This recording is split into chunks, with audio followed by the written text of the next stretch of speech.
한 몸을 이룰지니라라는 말씀의 제목으로 함께 보려고 합니다. 2020년도 새해를 시작할 매일 성경의 말씀은 창세기입니다. 아직 매일 성경이 도착하지 않았지만 여러분이 매일 성경을 시작하기 전에 오늘부터 읽어 나가셔야 할 본문이 바로 창세기이기 때문에 여러분이 성경을 통해서 창세기부터 읽어 나가시면 좋을 것 같습니다. 창세기의 시작은 태초에 하나님이 천지를 창조하시니라라고 시작하며 빛을 만드시고 궁창을 만드시고 그 다음에 땅과 바다를 나누시고 그리고 해와 달과 별들을 만드시고 그 다음에 물고기와 새를 만드시고 그리고 짐승과 사람을 만드셨다라고 이런 우리가 잘 알고 있습니다. 여기서 우리는 하나님께서 조경이나 인테리어를 좋아하셨다라고 생각해서는 안 된다는 거죠. 하나님께서 사람을 만드시기 위해서 사람들이 살아갈 수 있는 배경을 만드신 것입니다. 창세기 1장에서 반복적으로 가장 많이 사용되는 말이 무엇일까요? 여러분 창세기 보면 반복되는 게 무엇일까요? 그것은 바로 보시기에 좋았더라입니다. 이처럼 하나님께서는 말씀으로 만드신 것들을 보시면서 좋아하셨습니다. 그런데 1장에서는 구체적으로 말하지 못한 내용을 2장 7절에서는 여호와 하나님이 땅의 흙으로 사람을 지으시고 생기를 그 코에 불어넣으시니 사람이 생명이 되었다라고 말하면서 사람은 더욱 특별한 존재임을 구체적으로 가르쳐주고 있습니다. 이처럼 다른 피조물들, 태양과 달과 별 다 중요하지 않은 게 없습니다. 우주 이런 것들 다 지으셨죠. 그러나 사람을 하나님께서는 이 다른 창조물들은 말씀으로 한마디로만 지으셨다라면 사람은 하나님께서 특별히 더 애정을 가지시고 하나님께서 흙으로 만드시고 그 다음에 하나님께서 특별히 다른 그 어떤 태양이나 우주 그 어떤 크고 아름다운 곳에서 불어넣으시지 않은 하나님의 생기, 하나님의 영을 우리에게 불어넣으셨다라는 것입니다. 그리고 우리에게 하나님과 똑같은 어떤 형상의 모습으로 창조하셨다라는 데서 우리는 분명히 또한 하나님께서 만물의 영장이라고 말씀하시지만 중요한 거는 우리가 특별하게 하나님이 이처럼 우리를 지으셨음을 깨달아야 한다는 것입니다. 우리가 여기에서 출발해야 됩니다. 우리의 자존감은 여기에 있습니다. 우리가 잘생기고 우리의 외모나 어떤 권세나 어떤 능력이나 이런 데서 나오는 게 아니라 우리의 자존감은 바로 하나님께서 나를 지으셨다. 나는 하나님의 작품이다. 하나님은 완전하신 분이십니다. 하나님은 실수가 없으신 분이십니다. 그렇기 때문에 여러분이 아셔야 될 게 뭡니까? 하나님께서 여러분을 만들다가 보니까 뭔가 찌그러진 거예요. 그냥 재채기 한번 하니까 어디가 찌그러져가지고 그냥 우리가 거울 보면서 난 이렇게 여기가 찌그러졌지. 이게 아닙니다. 정말 하나님께서 어떤 장애인들 같은 경우에도 그런 것들 다 고백한다는 거죠. 본인이 태어났을 때부터 팔과 다리가 없이 태어났는데도 본인이 스스로가 말하기를 하나님께서 나를 니처럼 지으셨다. 나는 하나님의 걸작품이다 라고 말하는 장애인도 봤습니다. 그게 맞는 거죠. 죄송합니다. 물 한 번만 마시겠습니다.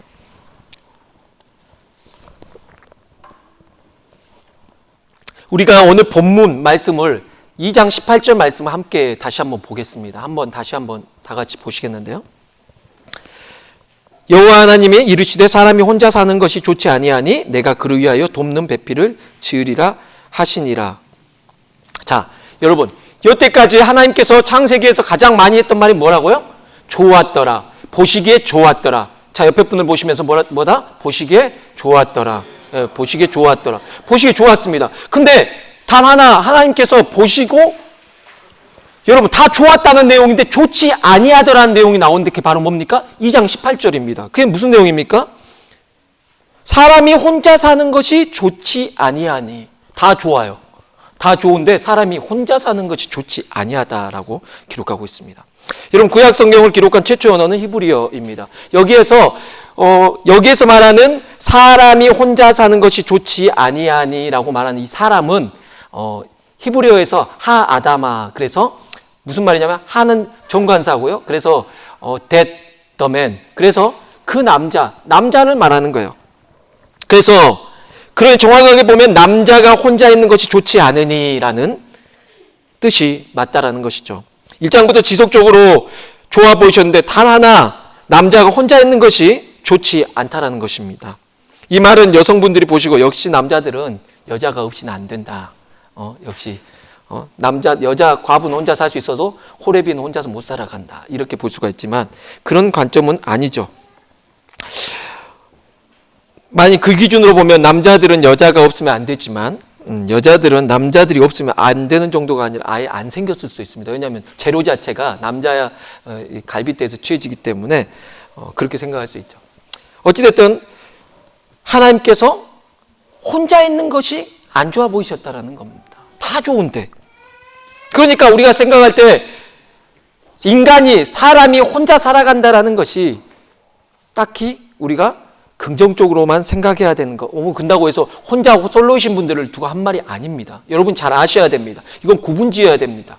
하나님께서 말씀하신 그 부분을 여러분 구분지어서 들어야 됩니다. 티모시 위트너 교수는 어떻게 사랑할 것인가라는 저서를 쓴 이유를 이렇게 말합니다. 갈수록 이 시대 가운데에서 우리가 부모님들을 통해서 보아왔던 전통적인 가정을 이루는 것에 대한 여러 가지 위기 요소들 때문에 이제 이 책을 썼다라고 말하는데요. 그래서 어떻게 사랑할 것인가? 이 교수도 고민을 한 거죠. 어떻게 해야 우리가 사랑하며 살 수가 있을까? 그때 이제 이 책을 고민하다 쓰게 된 것입니다. 실제로 통계에 따르면 미국은 남편, 아내라는 부모 단위로 이루어진 가정의 절반도 되지 않는다라는 것입니다. 결혼하는 커플이 점점 감소하고 있고 동거하는 커플 수가 30년 전에는 100만이었다면 그 다음에 2010년도에는 670만으로 늘었습니다. 그러면 지금은 2020년이니까 거기에다 또 곱하면 되겠죠, 뭔가. 예. 엄청나게 늘었습니다. 여러분이 아시다시피 이곳에도 살아가면서 그냥 동거하며 살아가는 외국인들이 많이 있습니다. 앞으로 다들 추구하는 게 뭐냐면 굳이 결혼이 필요한가? 그냥 동거하며 살다가 또 안 맞으면 이렇게 혼자 살고 혼자가 편해. 그리고 결혼도 하고 지금 사회 분위기가 이렇게 되어가고 있다는 것이죠. 그럼 어찌됐든 지금 하나님께서 좋았더라 하시고 또 반대로 좋지 아니하더라 라고 말했던 혼자 있는 그 모습대로 사람들이 계속 살아가고 있다는 것은 뭔가 하나님이 좋아하시지 않는 모습으로 방향으로 가고 있다는 것입니다. 자, 하나님이 싫어하시는 거에 대해서 공개하셨습니다. 그렇다면 사단은 뭘 알겠습니까? 하나님이 뭘 싫어하시는지를 아는 겁니다. 하나님 뭘 싫어하십니까? 혼자 있는 거, 가정이 분열되는 거, 이런 거 좋아하니까 사단이 그걸 계속 분열시키려고 그러고 아예 가정이 형성되지 못하게 하려고 하고 동성애, 여러분 그것뿐만이 아니죠. 여러 가지로 사회적인 이슈들이 많으면서도 이런 것으로 인해서 우리들을 혼자 있게 만들고 우리를 나눠 놓으려는 여러 가지 계획이 많다라는 것입니다. 본문 25절은 아담과 하와가 가정으로 시작하여 두 사람 모두 벌거벗었지만 부끄러워하지 아니했다라고 가르쳐 줍니다. 이 말은 서로의 허물을 보지 못했다라는 것입니다. 그러나 선악과를 먹은 후 그들의 눈이 먼저 보게 된 것은 바로 서로의 허물과 부끄러운 것들이었다는 것이죠. 그리고 선악과를 먹은 후 했던 말은 바로 원망이었다는 것입니다. 그러니까 그 전에는 허물을 보지도 않았고 그 전에는 여러분 원망도 하지 않았지만 바로 그냥 죄 짓기 시작하면서 죄가 들어오고 난 다음부터 바로 보았던 게 뭐예요? 서로의 부끄러운 부분부터 발견해서 찌르기 시작하고 아무래도 원망하는, 그래서 난 너 때문이야 이렇게 된 거죠. 위트너는 남편의 역할이 목자라고 말합니다. 우리는 오늘 창세기의 가장 큰 구조를 창조부터 시작된 가족의 회복이 없이는 그리스도의 몸된 교회도 바로 설 수 없음을 깨달아야 할 것입니다. 왜냐하면 여러분이 생각할 때 교회를 먼저 지으신 게 아니라 교회의 시작이 바로 창세기에서부터는 아담 그리고 하와로 함께 해서 가정으로 출발하기 때문입니다. 여러분이 생각할 때 우리는 가정으로 출발했다라는 거 보는 것도 하나의 방법이지만 그거는 곧 또 더 나아가면 그거는 교회의 출발이기도 한다는 것입니다. 그러니까 하나님이 말씀하시는 가정은 그냥 가정이 아니라 그냥 우리가 생각하는 두 사람이 함께 사는 정도가 아니라 더 나아가서는 교회의 가치를 띠게 된다는 거죠. 그렇게 되면 아담의 역할은 무엇이 되는 것입니까? 책임감이 목자의 역할이 되어버린다는 것입니다. 책임감이 달라지죠. 여기 앞에 있는 목사만이 책임감을 가지고 목사가 목회를 잘해야지가 아니라 여러분도 각 가정에서 목회를 하고 있다는 것입니다. 그 말은 무엇입니까? 교회에도 분열이 있으면 안 된다는 거 우리가 잘 압니다. 마찬가지로 가정에도 분열이 있으면 안 되고 가정에도 리더가 있어야 되며 또한 가정에도 섬기는 사람이 있어야 된다는 거죠. 그래서 가정도 질서가 확립되어서 나아가야 된다는 것입니다. 위트너 교수는 4가지를 말합니다. 알기, 그리고 인도하기, 공급하기, 보호하기. 4가지의 4가지를 말하면서 가정의 목자가 깨달아야 된다는 그것을 4가지로 가르쳐 줍니다. 오늘 본문에서는 우리가 함께 나눈 말씀에서 2가지를 말할 겁니다. 첫 번째, 알기, 그리고 인도하기. 어떻게 알 것인가? 우리가 어떻게 인도할 것인가? 첫째, 목자는 자기 가족을 알아야 한다는 것입니다. 자, 목자가 자기 양을 알아야 된다는 거죠. 내 양을 치워야지 남의 양을 칠 수는 없잖아요. 내 양을 알아야 돼요. 예수님이 말씀하십니다. 나는 내 양을 안다. 그 내 양의 목소리를 알고 내 양이 어디선가 울고 있으면 이거 내 양이 울고 있네. 절벽에서 지금 날 도와달라고?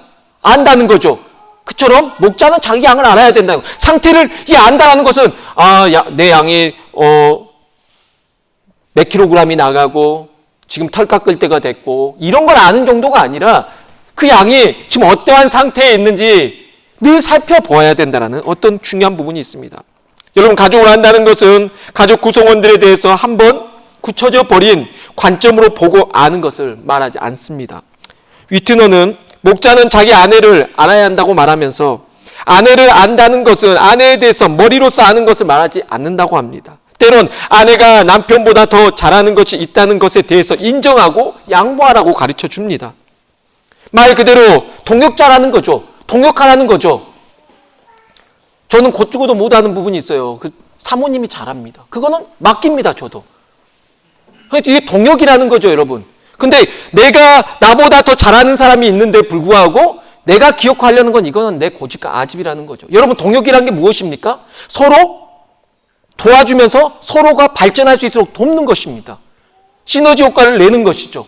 여러분, 시간이 부족합니다. 그 짧은 시간에 우리가 많은 효율적인 성과를 얻기 위해서 어떻게 해야 됩니까? 서로 나눠야 된다는 거죠.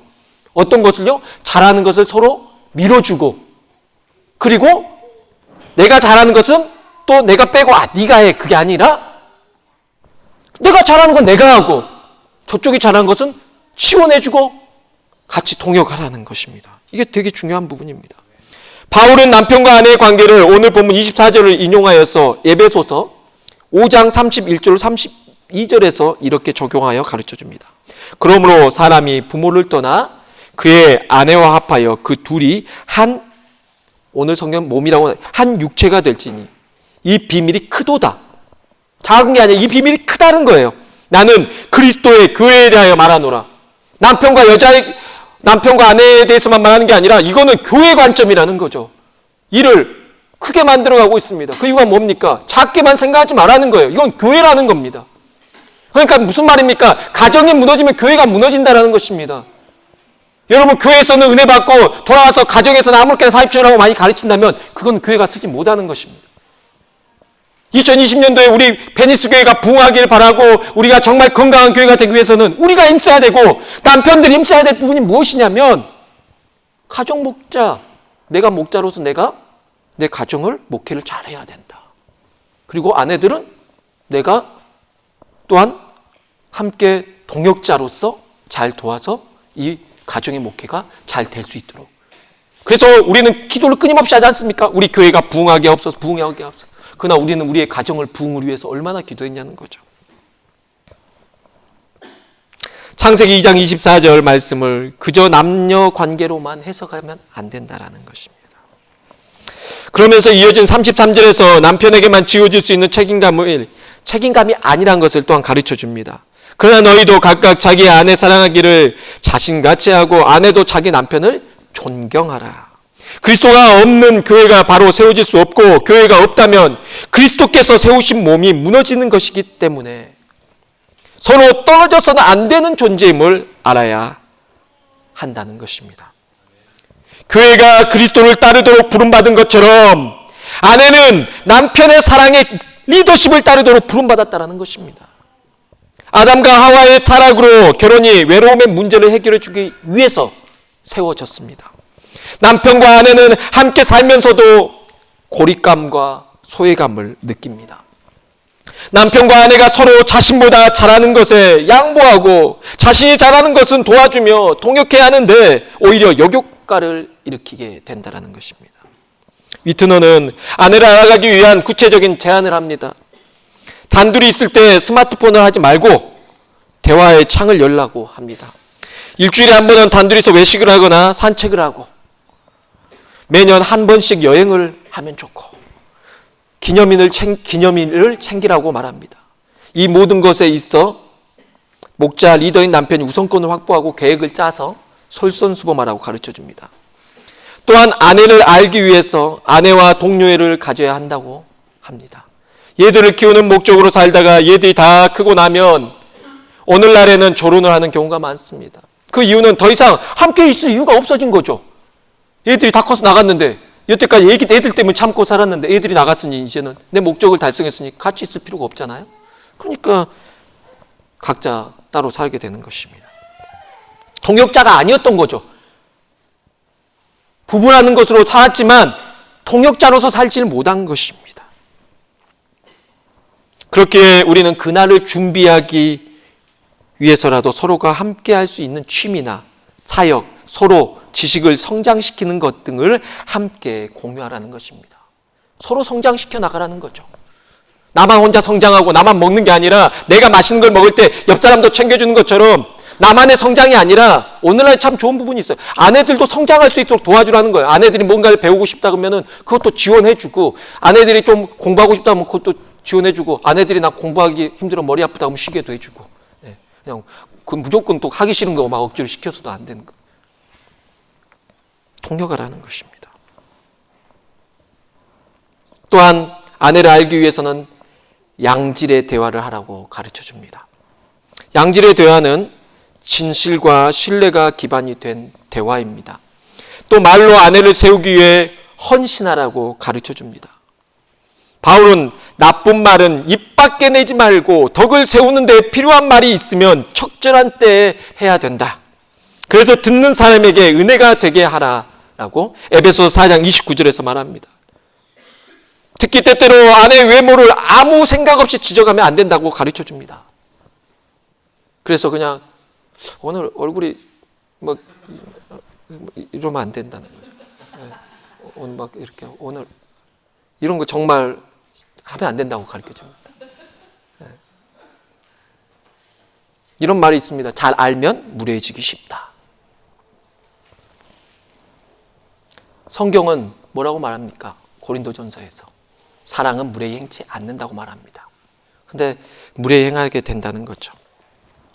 바울은 우리에게 우리는 서로를 세워줄 수 있는 선한 말만 해야 함을 가르쳐 줍니다. 위트너는 당신은 아내와 대화하며 경멸을 표하지는 않는가? 라고 목자들에게 묻습니다. 그러면서 아내의 외모를 마지막으로 칭찬한 것이 언제인지 묻습니다. 언제입니까, 여러분? 아내의 외모를 칭찬한 게 언제입니까? 기억나십니까? 기억해 보시기 바랍니다. 또한 남편과 자녀를 돌본 아내의 모든 노고에 감사를 표한 때가 언제인지 묻습니다. 언제입니까? 당신 애들 키우느라고 고생해서 언제 들으셨어요? 생각해 보시기 바랍니다. 그러나 아내들에게도 칭찬받을 것이 외모에만 있지 않다는 것을 잠언 31장을 통해서도 말해줍니다. 고운 것도 거짓되고 아름다운 것도 헛되지만 주님을 경외하는 여자는 칭찬을 받는다. 성경이어서 또 이렇게 말하는 경우도 있지만 정말입니다. 현숙한 여인에 대해서 잠언 31장은 말해주고 있는데요. 31장 30절에서 현숙한 여인은 이렇다. 그러나 그 여인은 외모에만 치중하고 백을 비싼 거 하고 비싼 옷을 입어야지만 그 여자의 가치가 높아지는 게 아니라 정말 지혜로운 여성, 그 여성 바로 주님을 경외하는, 주님을 경외한다는 건 뭔 말이냐면 내가 하나님이 만드신 그 질서에 순종한다는 것입니다. 그래서 나는 하나님을 사랑하고 하나님의 질서를 인정하고 하나님 말씀대로 살기를 소망하기 때문에 하나님께서 세우신 그 질서를 따라서 나는 남편을 존경하고 따르겠습니다. 이렇게 하는 거죠. 그러니까 이 모든 존경심이 내가 존경해야지, 내가 꼭 참아봐야지, 이게 여기서 나오는 게 아니라 모든 게 바로 신앙의 회복, 말씀에서 세워져 간다는 것입니다. 또한 위트너는 당신은 아내와 대화하며 또한 대화하는 부분에 대해서 많이 가르쳐주고 있고요. 여러분, 특히 말이 끝나기도 전에 답하는 것에 대한 잠언 18장 13절에서는 또 이 부분에 대해 지적하고 있습니다. 다 들어보지도 않고 대답하는 것은 수모를 받기에 알맞은 어리석은 짓이다 라고 말합니다. 이런 행동은 말하는 것을 완전히 무시하고 있다는 느낌을 줄 수 있다는 것입니다. 이 부분 제가 많이 지적당하는 부분입니다. 저는 지금 설교하고 있는 것이 아니라 회개하고 있는 것입니다. 저자는 아내들을 알기 위해 마음에 호소하라고 가르쳐 줍니다. 당신 오늘 어때? 우리 요즘 어때? 내가 당신을 위해 어떻게 기도하면 좋을까? 라고 물어보라는 것입니다. 지금까지 말한 모든 것은 일반적인 적용이라면 가장 핵심적으로 알아갈 수 있는 것은 서로 기도 제목을 나누고 함께 기도하는 것이라고 가르쳐 줍니다. 우리는 착각하는 경우가 있죠. 이 부분도 영적인 무례함이라고 생각합니다. 뭐냐면 내가 같이 살다 보니까 다 알아. 나 다 알아. 어떻게 다 압니까? 모릅니다, 여러분. 대화하기 전까지는 몰라요. 서로 특히 기도 제목을 서로 왜 아내의 모든 기도 제목은 애들일 거라고 생각을 해요? 아닐 수 있잖아요. 나와 똑같다고 생각하는 것도 잘못입니다. 물어볼 수 있는 거죠. 기도 제목이 무엇인지, 지금 고민하고 있는 부분이 어떤 부분인지, 또한 영적으로 어떠한 고립감과 소외감을 갖고 있지는 않는지 물어보아야 한다는 것입니다. 지금까지 말한 모든 것은 일반적인 적용이라면 가장 핵심적으로 알아갈 수 있는 것은 우리가 정말 이런 기도의 제목들을 나누는 부분이죠. 위트너는 목자된 남편은 아내를 가장 먼저 알아야 되고, 또한 두 번째로는 누구를 알아야 된다고 말하냐면 자녀들을 알아야 된다라고 말합니다. 그러나 이게 반복이 되어집니다. 아까 아내와 함께 해야 된다는 걸 가르쳐준 것처럼 자녀들에게도 마찬가지인 거죠. 자녀들과 함께 시간하고 먼저 알아주는 것은 자녀들의 말도 들어주고, 이런 것을 똑같이 적용시키고 있습니다. 그러나 시간 관계상 자녀들과 공통점이 많고 공유되는 게 많기 때문에 제가 반복하지 않고 자녀들도 같다. 그러나 중요한 것은 자녀들에게 먼저 하면 아내에게 간다? 아니다는 겁니다. 질서 있다는 거예요. 먼저 아내에게 하고 자녀들에게 잘해야 된다는 거죠. 아내들에게 잘하지 않은 상태에서 자녀들에게 한다? 이거는 바로 우리가 하나님이 정하신 가정의 목회를 깨뜨리는 것이고 그 질서 자체를 우리가 흐트리는 게 된다는 것입니다. 그래서 우리가 그 질서에 따라서 해야 된다는 것이죠. 왜 아내를 먼저 말하고 있는지, 그리고 자녀들은 아내보다도 절반밖에 안 다루고 있습니다. 그 이유가 무엇입니까? 그만큼 아내가 더 소중하다는 거죠. 여러분, 익히 아시기 바랍니다. 두 번째는 목자는 자기 가족을 인도해야 한다는 것입니다. 첫 번째는 목자가 자기 가족에 대해서 알아야 된다. 그 가족에 대해서, 아내와 자녀들에 대해서, 구성원들에 대해서 알아야 된다고 했다면, 두 번째는 목자는 자기 가족을 뭐 해야 된다고요? 인도해야 된다는 거. 목자의 목적이 무엇입니까? 바로 인도하는 것입니다. 잘 인도해야 된다는 거죠. 오스왈드 샌더스는 참된 위대함, 참된 리더십은 타인을 자신을 위한 봉사로 굴복시킴으로써 성취되는 것이 아니라 타인을 위해 자기 자신을 내어주는 이타적인 봉사로 성취된다라고 말했습니다. 세상에는 온갖 종류의 리더십이 있습니다. 사업 리더, 군사 리더, 정치 리더, 교회 리더, 이렇게 리더들이 있죠. 예수님에 의해 누군가를 인도하도록 부름받은 자들은 섬김의 리더십으로 소명을 받은 자들입니다. 예수님은 제자들에게 마가복음 10장 42절로 45절에서 너희가 아는 대로 이방 사람들을 다스리는 사람들은 백성들을 마구 내리누르고 고관들은 백성들에게 권세를 부른다. 그러나 너희는 그래서는 안 되지 않겠냐. 너희 가운데서 누구든지 크고자 하는 사람은 너희를 섬기는 사람이 되어야 하고, 너희 가운데서 누구든지 으뜸이 되고자 하는 사람은 모든 사람이 종이 되어야 한다. 나는 섬김을 받으러 온 것이 아니라 섬기러 왔다 라고 하셨습니다. 이처럼 예수님이 가르치신 리더십은 짓눌리고 억압해서 굴복시키는 어떤 그런 리더십이 아니라 강제적인 리더십이 아니라 섬김의 리더십이었다는 거죠. 알켄테유스는 결혼이란 자아를 죽이도록 부름받은 것이다. 아내를 위해 죽지 않는 자는 그가 부름받은 사랑에 가까워질 수 없다라고 했습니다. 여성의 존엄성에 대해 창세기 1장 27절을 우리는 보아야 합니다. 하나님이 자기 형상 곧 하나님의 형상대로 사람을 창조하시되 남자와 여자를 창조하시고, 남자 갈빗대에서 여자를 만드셨다라고 감자탕집에 뼈다귀 취급을 해서는 안 된다는 것입니다. 똑같이 하나님의 형상대로 지으셨고 하나님의 창조는 여자까지 만드신 후 완성되었다라는 것입니다. 남편이 아내를 인도해야 된다고 하니까 아내들은 가만히 있으면 된다라는 것이 아닙니다. 에베소서 5장 22절 24절에서는 아내들이요 자기 남편에게 복종하기를 주께 하듯 하라. 이는 남편이 아내의 머리됨이 그리스도께서 교회의 머리됨과 같으니 그가 바로 몸의 구주시니라. 그러므로 교회가 그리스도에게 하듯 아내들도 범사에 자기 남편에게 복종할지니라 라고 말했습니다. 가정에서 아내의 역할이 순종하는 동반자가 되어야 된다고 하는 것이죠. 궁시렁대면서 따라가는 것이 아니라 순종하는 마음으로 목자로서의 남편의 권위를 인정하고 존중하며 지켜주라는 것입니다. 만일 이러한 질서가 가정에서 세워지지 않는다면 자녀들은 혼란을 겪게 됩니다. 여러분, 사공이 둘이 되면 어떻게 되죠? 배가 산으로 간다고 했습니다. 사공이 둘이 되면, 집안에서 목자가 둘이 되면 거기에 타고 있는 자녀들은 어떻게 하냐면 자녀들도 자신들도 노를 저으려고 합니다. 아빠도 줬고 엄마도 줬고 자녀도 줬고, 그러니까 뱅글뱅글 돌고 앞으로 나아가지 못하고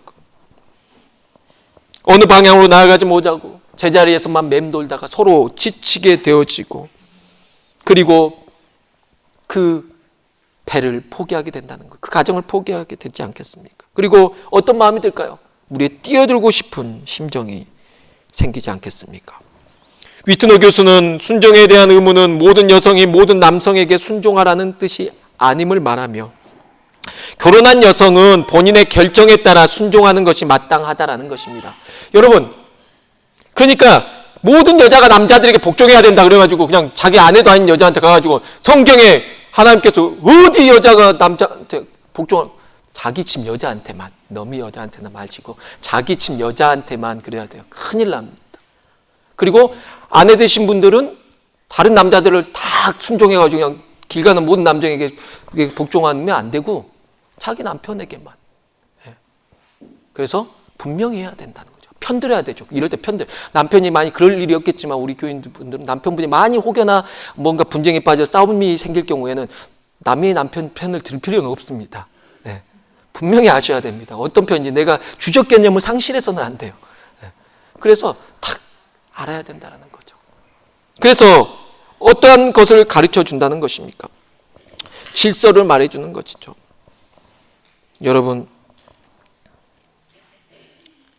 또한 아내들이 기억해야 하는 것은 순종하는 것이 남편들에게 자신이 열등하다라고 인정하는 것이 아니기 때문에 본인들도 자존감을 이제 가져야 되고, 남편들도 아내를 하등한 어떤 열등한 존재로서 그렇게 대해서는 안 된다라는 것입니다.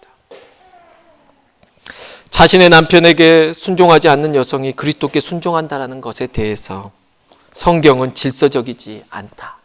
그럴 일은 있을 수 없다. 눈에 보이는 사람에게 하지 못하는 사람이 하나님 앞에 할 수 있다는 건 말도 안 된다. 자녀들이 눈에 보이는 부모에게 순종하지 않으면서 눈에 안 보이는 하나님을 믿는다라고 말하는 거 어렵다라는 것입니다.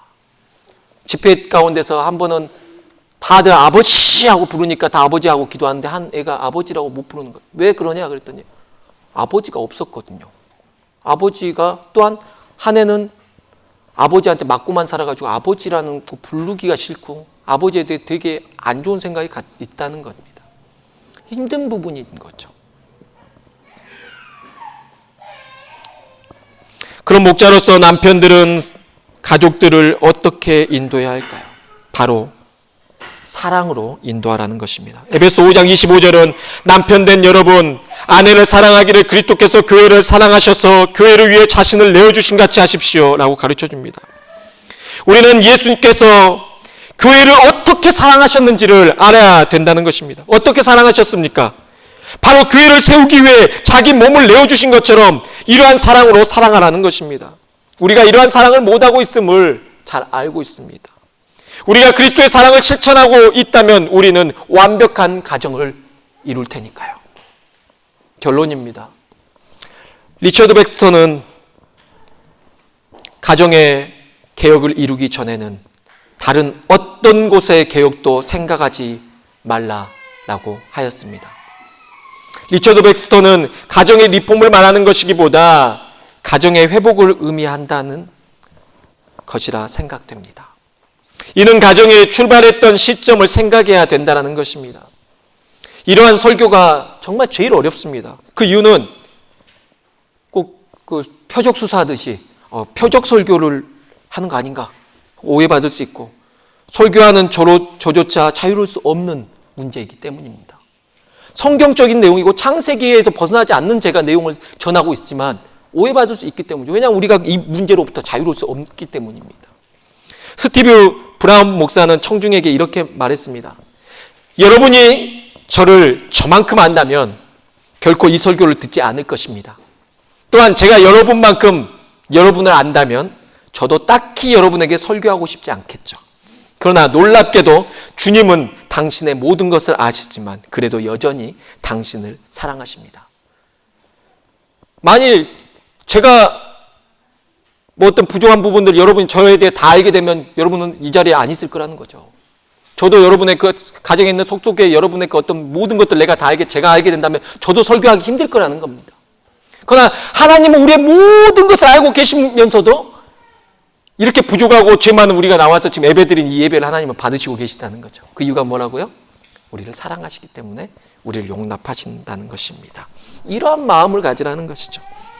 건강하고 온전한 인간관계는 예수 그리스도를 통해 주님과의 관계가 온전하게 서 있는 가운데 발견됩니다. 우리가 다른 사람을 사랑할 수 있는 사랑의 연료도 예수님 안에 있는 우리 삶의 생명력을 통해 공급받는다라는 것입니다. 우리를 위한 하나님의 사역은 그분과 우리와의 관계뿐만 아니라 타인과의 관계, 특히 아내와 자녀와의 관계도 성장시킵니다. 두 죄인이 결혼을 통해 하나가 되는 것은 하나님의 능력과 은총을 보여주는 가장 놀라운 증거 중에 하나입니다. 그런 측면에서 가장 놀라운 기적은 예수님이 죄인들을 구원하시기 위해 이 땅에 오신 것이고, 두 번째 놀라운 기적은 죄인들이 결혼해서 함께 살고 있다는 것입니다. 목자 리더는 남편을 말하죠. 사는 날 동안 아내를 사랑하는 것을 가장 우선순위로 여겨야 할 것입니다. 잠언 18장 22절입니다. 아내를 얻는 자는 복을 얻고 여호와께 은총을 받는 자니라. 사랑하는 목자 여러분, 여러분은 복을 받았습니다. 새해 복 받으세요가 아니라 이미 복을 받았습니다. 여러분의 복이 옆에 있네요. 보십시오. 새해 복 주세요가 아니라 여러분 복을 찾으시길 바랍니다. 여러분의 복이 옆에 있습니다. 있는 복을 잘 챙기시는, 그래서 정말 2020년도 정말 하나님이 원하시는 목양을 가정에서 이루게 되기를 소망합니다. 기도하겠습니다.